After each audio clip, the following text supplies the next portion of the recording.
बिहार भी हो, वो भी ऐसा प्रदेश में जिसके सहारे राजनीति पूरे देश में की गई हो। नमस्कार, मैं मंटू कुमार। दिन भर चुनावी नतीजों के उठापटक के बाद अब नतीजे सामने आ गए हैं। एक एनडीए तो एक महागठबंधन के खाते में स्पष्ट बहुमत मिल गया। जम्मू कश्मीर से धारा 370 के हटने के बाद यह पहला चुनाव था जिसमें गठबंधन ने उमर अब्दुल्ला को मुख्यमंत्री बनाने की घोषणा कर दिया।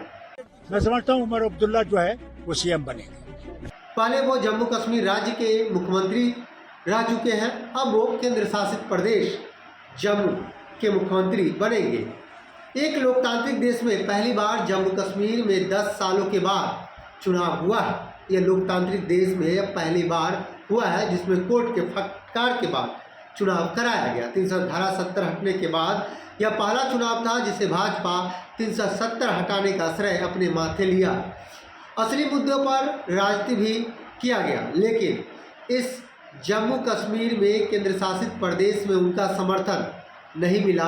चुनावी सभाओं में देश के प्रधानमंत्री ने राज्य के दर्जा देने का आश्वासन तो दिया, लेकिन कब राज्य का दर्जा दिया जाएगा यह सवालों के घेरे में रह गया है। अब चुनाव खत्म हो गया है, क्या जम्मू कश्मीर को राज्य का दर्जा पुनः मिल पाएगा? सुप्रीम कोर्ट के आदेशानुसार जम्मू कश्मीर में जो है चुनाव हुए। अगर कोर्ट का फैसला नहीं आया होता तो क्या जम्मू कश्मीर का चुनाव या कहा जाए तो लोकतंत्र का पर्व ही नहीं मनाया जाता? बीजेपी के यहाँ इस नतीजों पर चुप रह जाती है। पूरे नतीजों को लेकर बीजेपी कहती है कि जम्मू में धारा 370 हटाना बहुत सही हुआ। प्रधानमंत्री के नेतृत्व वाली सरकार का ऐतिहासिक कदम रहा, लेकिन जनता इस पर जवाब दे दिया कि कितना ऐतिहासिक कदम था। खासकर घाटी को लेकर एक बार जरूर सोचने की बात है। वहीं हरियाणा में इसका ठीक उल्टा परिणाम भी देखने को मिला और इस पर बिहार ही नहीं देश के अलग अलग राज्यों में राजनीति शुरू हो गई। शुरुआती रुझानों में कांग्रेस ने अपनी खुशी जाहिर कर ली, सरकार बनाते नजर आई, क्योंकि बैलेट वोट की गिनती के बाद आंकड़े बीजेपी के पाले में चली गई।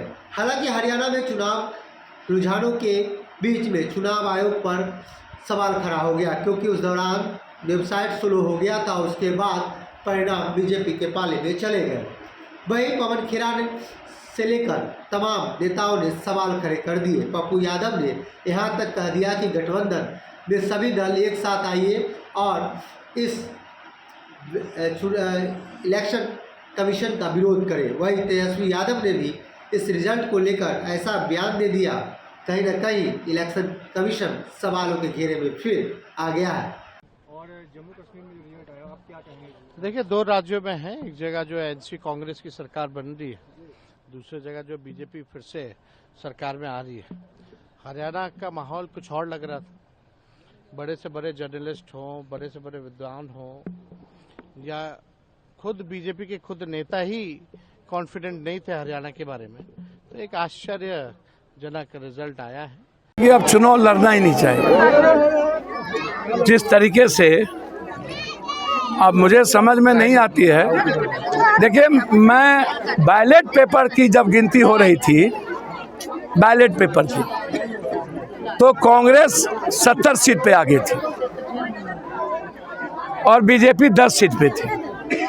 और जैसे ही मशीन खुला, ईवीएम खुला, बैलेट पेपर पर जब गिनती हो रहा था तो कांग्रेस 70 सीट, और बिहार में भी आप लोकसभा का देखिए, बैलेट पेपर में सभी जगह बीजेपी आ रही है। ईवीएम में कैसे वो जीत जाता है?